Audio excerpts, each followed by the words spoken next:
We will turn our attention today to manifestations of the life of soul, able to lead us to a kind of self-observation, in which a vista of our personal karma, our personal destiny, flashes into life like lightning. When we reflect upon the nature of the life of soul, even with more or less superficial self-knowledge, we realize that sense impressions and the thoughts we form about them are the only clear and definite experiences in the life of soul, in which, with ordinary consciousness, we are completely awake. As well as these thoughts, sense impressions, sense perceptions, we also have, of course, the life of feeling. But just think how indeterminately our feelings surge through us, how little we can speak of inner, wide-awake clarity in connection with our life of feeling. Anyone who faces these facts with an open mind will certainly admit that, as compared with thoughts, his feelings are indeterminate, lacking in definition. True, the life of feeling concerns us in a more intimate, personal way than does the life of thought. But for all that, there is something undefined in it, and also in the way it functions. We shall not so readily allow our thoughts to deviate from those of other people when it is a question of reflecting about something that is alleged to be true.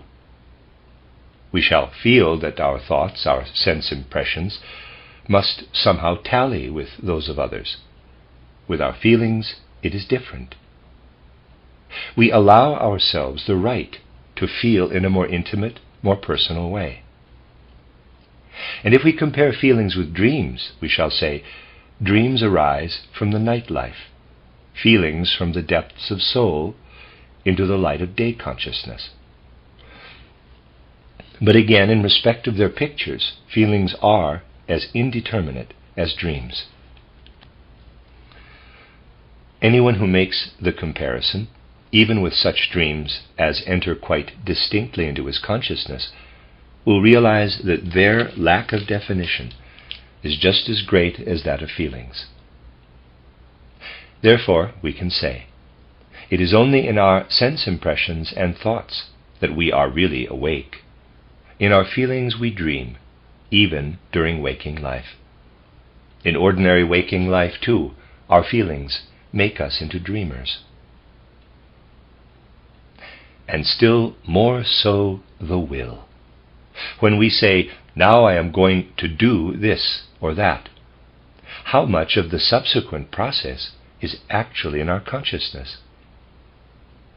Suppose I want to take hold of something. The mental picture comes first, then this picture completely fades away, and in my ordinary consciousness, I know nothing of how the impulse contained in the I want finds its way into my nerves, into my muscles, into my bones. When I conceive the idea, I want to get hold of the clock, does my ordinary consciousness know anything at all of how this impulse penetrates into my arm, which then reaches out for the clock? It is only through another sense impression, another mental picture, that I perceive what has actually happened. With my ordinary consciousness, I sleep through what has happened intermediately. Just as in the night I sleep through what I experience in the spiritual world. I am as unconscious of the one as of the other. In waking life, therefore, there are three different and distinct states of consciousness. In the activity of thinking, we are awake, completely awake. In the activity of feeling, we dream. In the activity of willing, we are asleep. We are in a state of perpetual sleep as far as the essential core of the will is concerned, for it lies deep, deep down in the region of the subconscious. Now, there is something that in waking life, too, is always rising up from the depths of the soul, namely remembrance, memory. When we contact immediate reality, we have thoughts. This immediate reality makes a definite impression upon us. But the past of this earthly life plays all the time into present reality in the form of thoughts and memories, of recollected thoughts. As you know, these recollected thoughts are much dimmer, much less distinct than the impressions of present reality. Nevertheless, they do well up and make their way into ordinary waking life. And when we give memory free play, letting it recall all that we have passed through in life, we realize here is our own life of soul rising up once again. We feel that in this earthly life we are that which we can remember. Think only what becomes of a man who cannot remember some period of his life, whose memory of that period is completely obliterated. We may come across such cases, and I will give you just one example. There was a man in a respectable position who, while his life was pursuing its normal course, remembered his past, what he had done in childhood and during his education, what he had experienced as a student, and then in his profession. But one day his memory was suddenly blotted out. He no longer knew who he was. I am telling you of an actual case. Strangely enough, it was not the reasoning faculty, not the mental grasp of immediate reality that failed. The memory was completely blotted out. The man no longer knew who he was as a boy, as a youth, as a grown-up. His mind could grasp only what was making an impression upon him at the moment. And because he no longer knew who he was in boyhood, youth, or maturity, he could not link his present with his past life. This was impossible from the moment his memory faded. A case like this makes it easy for us to realize just why we do one thing or another at a particular time. It is not because of the pressure of immediate circumstances, but because of certain experiences we have had in the past, primarily in the past of our earthly life. Just think of all that you might do or leave undone if memory played no part in your actions. Man is dependent upon memory to a far greater extent than he imagines. The misfortune that befell the man of whom I told you was that after the sudden obliteration of his memory, he was guided only by the impulses of the present moment, not by any promptings of memory. He put on his outdoor clothes and left his home and family. He was tied to them only through memory, and now this memory was blotted out. Impulses worked in him that had nothing whatever to do with memories of his family. His reason and intelligence remained. And so, because it would have been senseless to do these things while other people were there, he waited until they happened to be absent. He had lived with his family as a sensible, rational individual, but his memory had gone.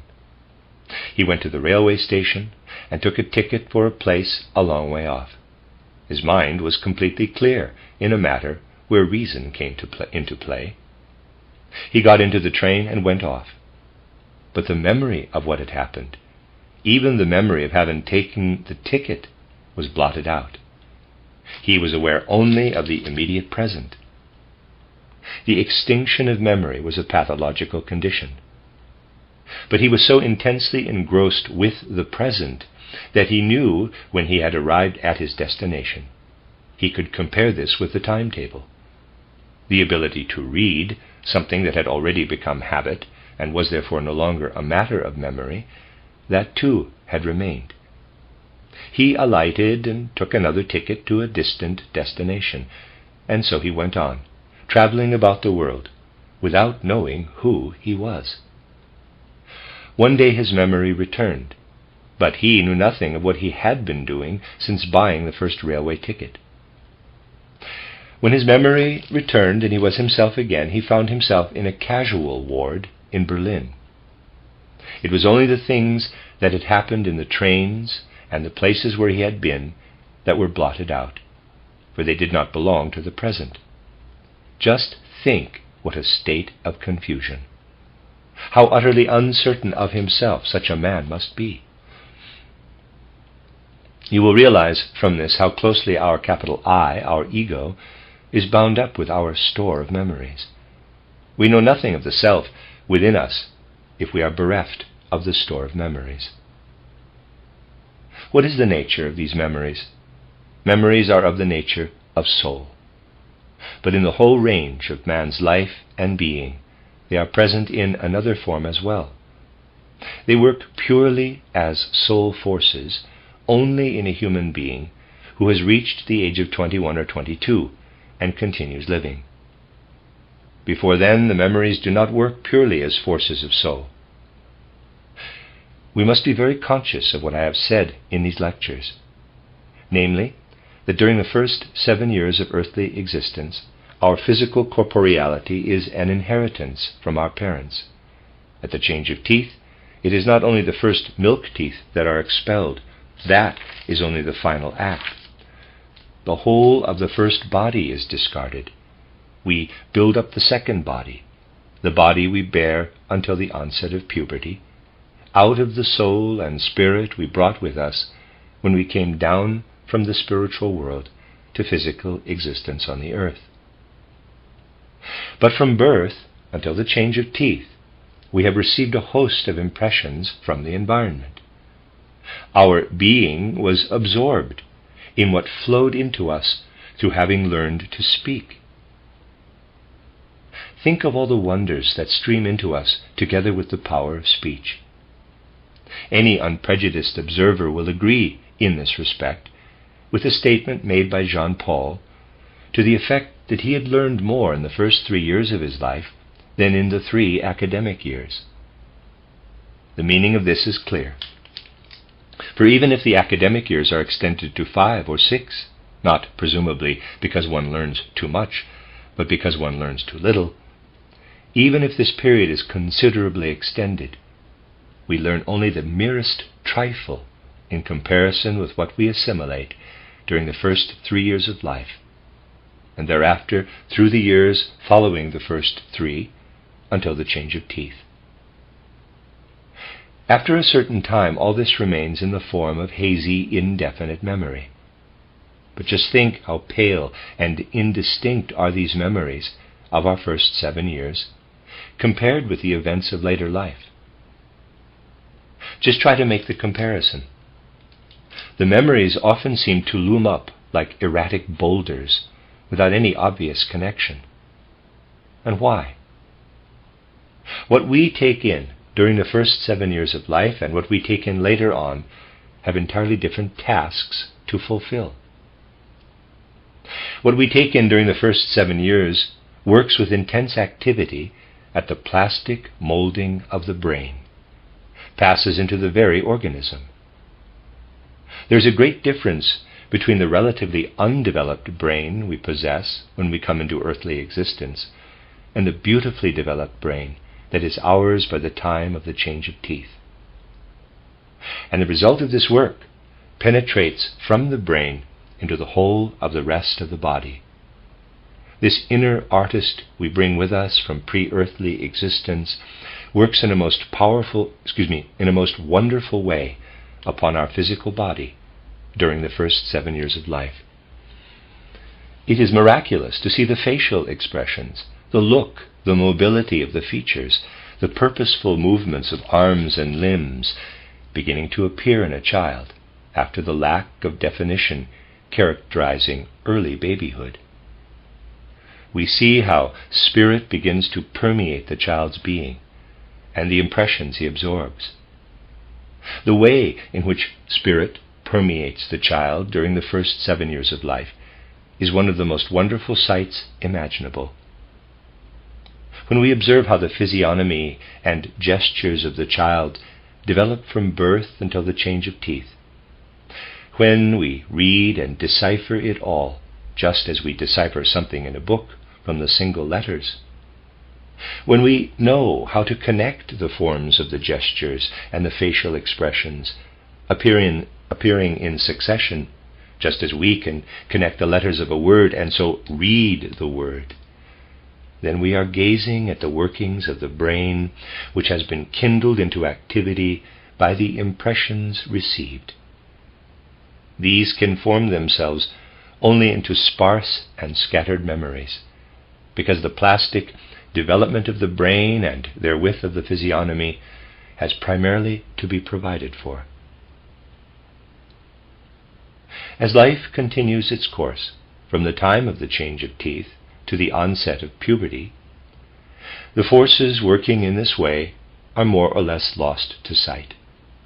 As I said, until the beginning of the 21st year, work continues upon the shaping and elaboration of the organism. But from the 7th year onward, this work is less concerned with the bodily nature, and still less from puberty until the beginning of the 20s. But something else comes to our help.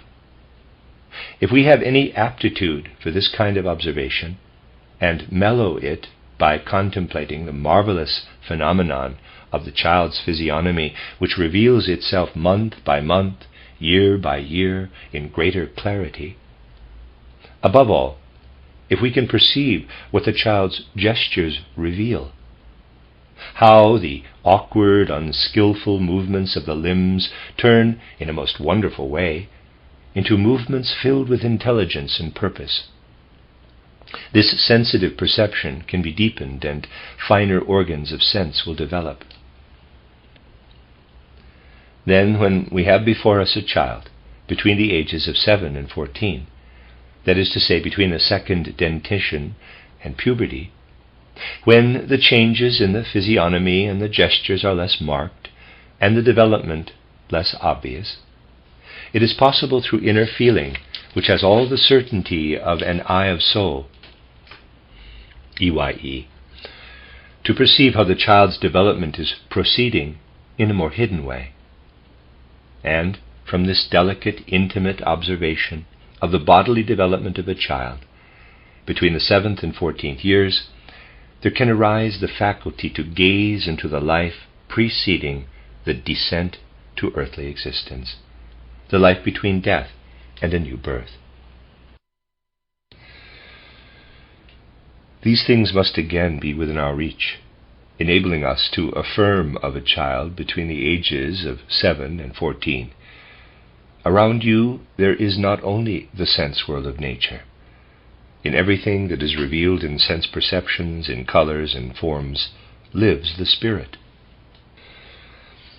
It is truly wonderful to see the Spirit becoming articulate in all things, and then, as it were, in a mirror image, to perceive a reflection of this in the way in which spirituality reveals itself more and more distinctly in the physiognomy of a child.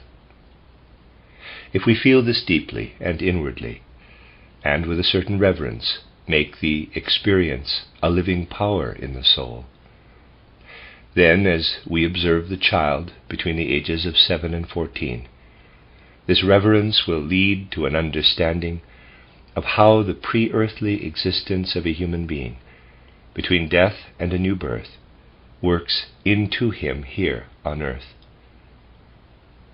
And we shall feel that this bodily development is governed not by the forces of the earthly environment, but by the second physical organism, which we ourselves mold according to the model provided by the first. This can be of great importance in life. Humanity will have to learn to perceive the essential nature of man. Life will then undergo the deepening, without which the further progress of civilization is simply no longer possible. Our civilization has become totally abstract. In our ordinary consciousness, we are no longer able to think in the real sense. We can only think what has been inculcated into us. We are no longer capable of perceptions as delicate as those of which I have been speaking. Hence men today pass each other by in ignorance. They learn a great deal about animals, plants, minerals, but nothing whatever about the subtle, impalpable processes of the development of the human being. The whole life of soul must become more intimate, more delicate, purer, and then we shall again perceive something of the real nature of human development itself, and this will lead us eventually to a vista of pre-earthly existence. Next comes the period immediately following puberty, the period between the onset of puberty and the 21st or 22nd year. Just think of all that a human being reveals to us in this phase of his life. Even with our ordinary consciousness, we see evidence of a complete change in his life, but it takes a crude form. We speak of the hobbledehoy years, of the awkward years, and this in itself indicates our awareness that a change is taking place. What is actually happening is that the inner being is now emerging more clearly. But if we can acquire sensitive perception of the first two life periods, what emerges after puberty will appear as a, in quotes, second man, actually as a second man, who becomes visible through the physical man standing there before us. And what expresses itself in the awkwardness, but also in very much that is admirable, appears like a second cloud-like man within the physical man. It is important to detect this second shadowy being, for questions on the subject are being asked on all sides today, but our civilization gives no answer. The turn of the 19th, 20th century was accompanied by momentous changes in the spiritual and physical evolution of the earth. Men of the ancient East had divined this and said that Kali Yuga, the age of darkness, would come to an end at the close of the 19th century, when an age of light would begin.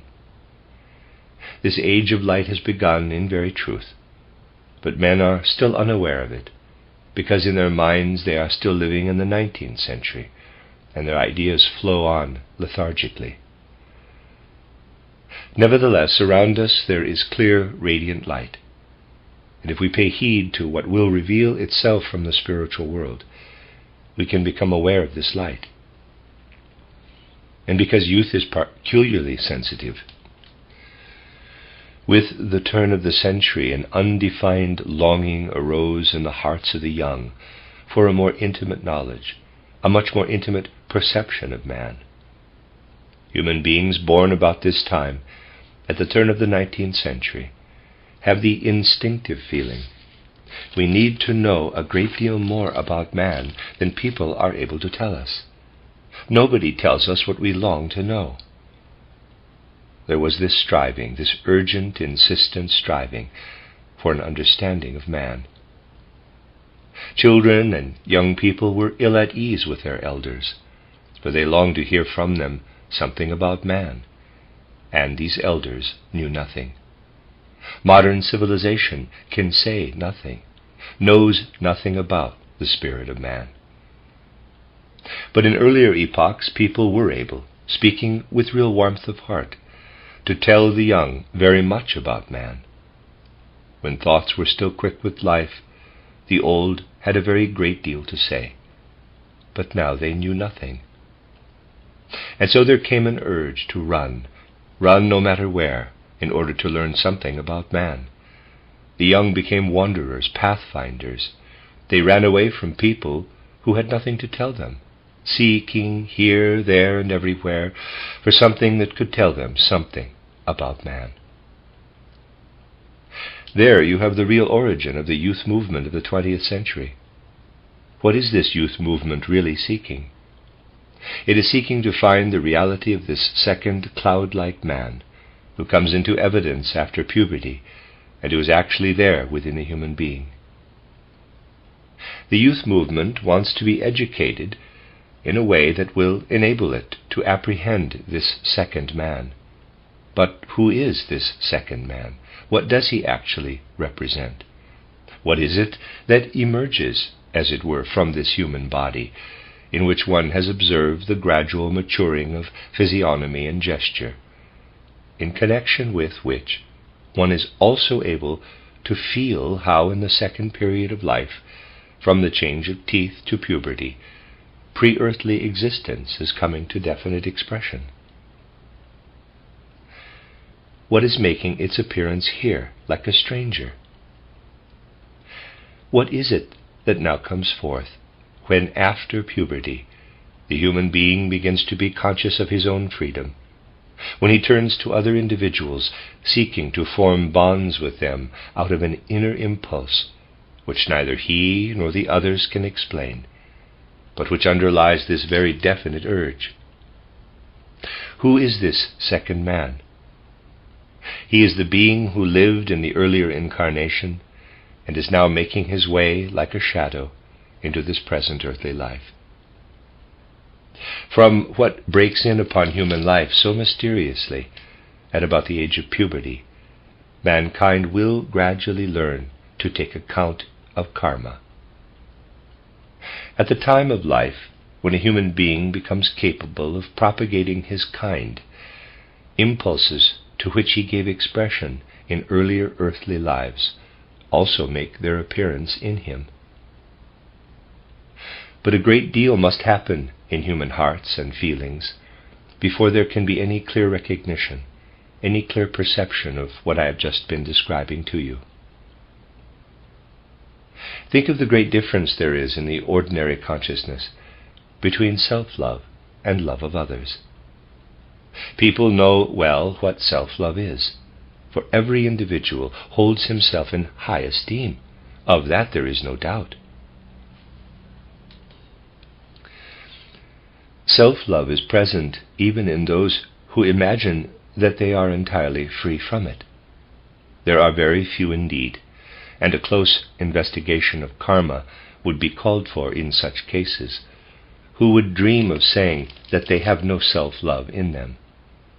Love of others is rather more difficult to fathom.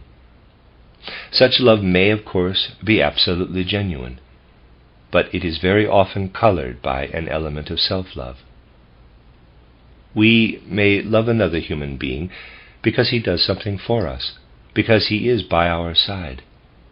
We love him for many reasons closely connected with self-love. Nevertheless, there is such a thing as selfless love, and it is within our reach. We can learn little by little to expel from love every vestige of self-interest, and then we come to know what it means to give ourselves to others in the true and real sense. It is from this self-giving, this giving of ourselves to others, this selfless love, that we can kindle the feeling that must arise if we are to glimpse earlier earthly lives. Suppose you are a person who was born, let us say, in the year 1881. You are alive now. Once upon a time, in an earlier earthly life, you were born, say, in the year 737 and died in 799. The man, personality B, is living now in the 19th, 20th century. Formerly, this personality, you yourself, lived in the 8th century. The two personalities are linked by the life stretching between death and a new birth.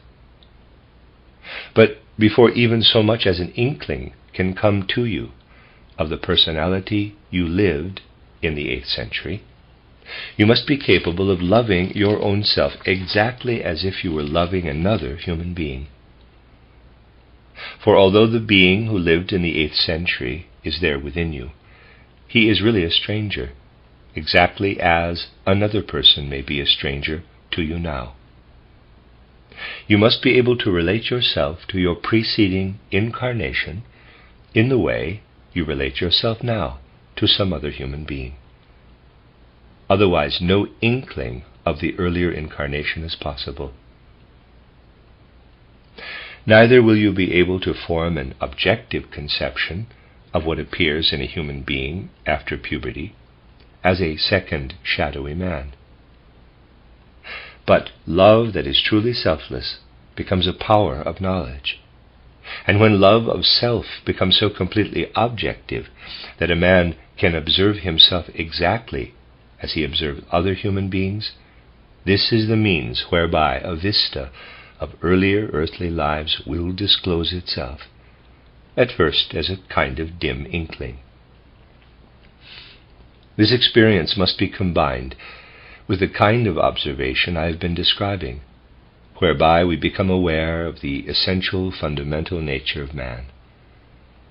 The urge to apprehend the truth of repeated earthly lives has been present in humanity since the end of Kali Yuga, and is already unmistakably evident. The only reason why people do not speak about it is because it is not sufficiently clear or defined. But let us suppose that a thoroughly sincere member of the modern youth movement were to wake up one morning and for a quarter of an hour be vividly conscious of what he had experienced during sleep. And suppose one were to ask him during this quarter of an hour, "What is it that you are really seeking?" He would answer, "I am striving to apprehend the whole man, the being who has passed through many earthly lives. I am striving to know what it is within me that has come from earlier stages of existence. But you know nothing about it. You have nothing to tell me." In human hearts today there is a longing to understand karma. Therefore this is the time when the impulse must be given to study history in the way I have illustrated by certain examples. It is this kind of study which, if earnestly and actively pursued, will lead human beings to an understanding of their own lives in the light of reincarnation and karma. That is why in these lectures I am combining studies of historical personages with indications that will gradually lead to perception of man's own individual karma. By the time we come to the last lecture, we shall have gained a clear idea of how man can begin to glimpse his own karma. But the only way to achieve this is to observe things, first of all, in the great setting and structure of world history. The primary aim of this lecture was to shed light on the inner nature and being of man, and it has also been possible to elucidate the inner aspect of the strivings of a promising movement of the times. And now, let me conclude with a picture drawn from world history. Study of history in the future must be concerned with the whole man, must realize that man himself carries over from one epoch into the next the impulses that work in history, in the development of world history. Let us think of the days when Charlemagne was reigning in Europe. It was from 768 to 814 AD. Just recall for a moment everything you know about Charlemagne and what he accomplished. As so much about him is taught in school, I am sure that countless details will come into the minds of my listeners. At the same time as Charlemagne, a very important personage was living in the East, namely Harun al-Rashid. He was a product of the scholarship associated in those days with Mohammedanism, and he was fired with the will to foster and promote this Oriental scholarship at a center of learning and culture. Extraordinary results were achieved at his court, for the highest attainments of the physical sciences, of astronomy, alchemy, chemistry, geography, as they were in those days, converged, so to speak, in him. Art, literature, history, pedagogy, all these branches of culture flourished at the court of Harun al-Rashid. When one can perceive what was actually accomplished at this court, the spectacle is far grander, far more impressive than that of the achievements of Charlemagne's court, above all in respect of spiritual culture. Moreover, there is a great deal in the campaigns of Charlemagne that the modern mind will not exactly admire. Living at the court of Harun al-Rashid was another personality, one who in those days was simply a very wise man, but who in a much earlier incarnation, a long time previously, had been an initiate. I have told you that the results of initiation in an earlier incarnation may recede into the background in a later epoch. A most wonderful academy was established over in the East at that time, and this other personality of whom I am speaking possessed real genius as an organizer. Scholarship, art, poetry, architecture, sculpture, the sciences, all were organized and brought together by this man at the court of Harun al-Rashid. Both Harun al-Rashid and his wise counselor passed in due course through the gate of death, and their evolution proceeded. This was the time when Arabism was spreading over Europe. The spread of Arabism came to a halt, but Harun al-Rashid himself, as well as his counselor, continued to be associated with its influence. Whereas the gaze of Harun al-Rashid, in his life between death and rebirth, was directed to Arabism as it swept through the north of Africa, across to Spain, and further upward to Western Europe, the attention of the other, the wise counselor, was directed from the east across the regions north of the Black Sea, and from thence toward Middle Europe. It is strange that in following the life of a man between death and a new birth, one can also follow those things upon which his gaze is directed as he looks downward. As I have told you, what he is actually beholding are the deeds of the seraphim, cherubim, and thrones, whose workings are connected with what is happening on the earth. In the life between death and a new birth, we look downward to the earth, just as on the earth we look upward to the heavens. The work of these two souls continued long after the close of their physical lives. Outwardly they were reborn as men of very different characters. Harun al-Rashid appeared again as Lord Bacon of Verulam, the originator of the modern scientific mentality. Those who are capable of unprejudiced observation can see in everything that was forced upon the world by Bacon a new edition of what was once cultivated over in the East.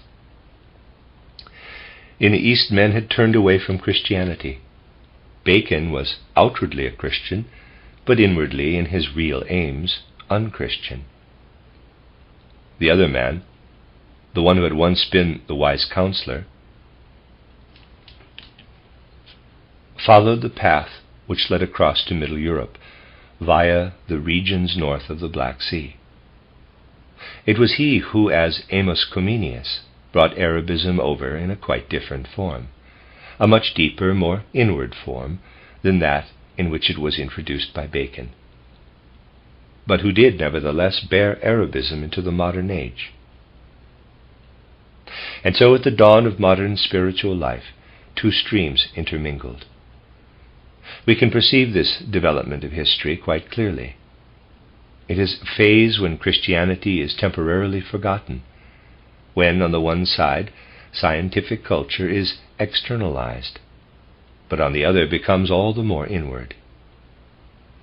In his incarnation, which had its roots in the East, and then ran its course amid the deeper spiritual life of Middle Europe, much of the Eastern element persisted. It is not by casually opening some book. In a certain dialect there is an expression, oxen, to swat, and I can think of no other word at the moment, and then swatting up Bacon and Amos Comenius, that we can discern the inner evolution of the human race. We must rather begin to perceive how the development of the several epochs is brought about by men themselves, how the impulses are carried over from earlier into later times. Try for a moment to picture quite clearly what happened here. Christianity has spread, has taken a certain hold in the regions of Middle and Northern Europe, but through men like Bacon of Verulam, the reincarnated Harun al-Rashid, and Amos Comenius, the reincarnated counselor, something creeps in that is not genuine Christianity, but merges, nevertheless, with all that is working like so many spiritual streams in world evolution. Only in this way is it possible to grasp what is really happening and to understand the great world processes in which man is rooted. If we go back to the time preceding Harun al-Rashid, to a man who was an immediate disciple of Muhammad, we must be quite clear about what it was that had been indoctrinated into Oriental spiritual life through Mohammedanism. Study of original Christianity reveals the deep significance of the fact that it has the Trinity. When we think of the spiritual in nature, the spiritual power which places us in the world as physical human beings and operates in the laws of nature, namely the Father being, we may ask ourselves, what should we be if the Father being alone worked in us? Through the whole of life, from birth till death, we should be under the same sway of necessity as prevails in the world around us. But in point of fact, at a certain age in life, we become free beings, not in any way losing our manhood, but awakening to a higher form of it. The principle that is working in us when we attain our freedom, when we release ourselves altogether from the sway of nature, this principle is the Son being, the Christ, the second form of the Godhead. But it is the power of the Holy Spirit that quickens within us the recognition that we live not in the body alone, but having been associated with the body through its phases of development, we awaken. We are awakened as beings of spirit. Man in the fullness of his being can be understood only through the Trinity. It is there that we perceive the concrete reality. But over against the Trinity, Mohammedanism proclaims an abstraction. There is no other divine being save the Father God, the one and only God. The Father is all. It is not lawful to speak of a threefold Godhead. In Muhammad himself and in his followers, this doctrine of the one Father God was personified. In an epoch when the highest human faculty capable of development was that of thinking in cold, barren abstractions, when men knew only the one abstract God, they began more and more to identify this God with thinking, to deify the life of thought and the human intellect, forgetting that real thinking has an essentially altruistic tendency. In Muhammad's followers, this talent for thinking about the world in pure abstractions was expressed with a certain originality and grandeur. One of these followers was Muawiyah. I wish you could look him up in history. You would find there a strange mental configuration, the prototype, as it were, of men who think in pure abstractions, who want to shape the world according to tenets contained in a few simple paragraphs. Muawiyah was one of Muhammad's followers, appeared again in our time as Woodrow Wilson. A revival of the abstract thinking of Mohammedanism gave rise to the view that it is possible to shape a whole world by applying the principles set forth in 14 prosaic abstract paragraphs, void of any real substance. Truth to tell, there has been no greater illusion than this in all world history. No other illusion has proved such a pitfall for well nigh the whole of mankind. Before the war, when I spoke in the Helsingfors lecture course of Woodrow Wilson's shortcomings, his fame was then just beginning, people were unwilling to understand when over and over again, wherever I had the opportunity of speaking, I indicated that the calamity looming ahead was by no means unconnected with the idolization of Woodrow Wilson then going on in the world. Footnote, the Helsingfors lecture course is called The Occult Foundations of the Bhagavad Gita, given from the 28th of May to the 5th of June, 1913. End of footnote. Now, since the impulse of our Christmas foundation, the time has come when such things will be spoken of openly and without reserve, when our studies of history will also be connected with matters that are potent impulses at this very time. Esotericism must permeate the whole anthroposophical movement, in order that what lies hidden beneath the shroud of external history may be brought into the light of day. Men will not be equal to the task of coping with world events, nor of doing what needs to be done, until they begin to study karma, and until individuals learn to observe their own being, as well as world history, in the light of karma.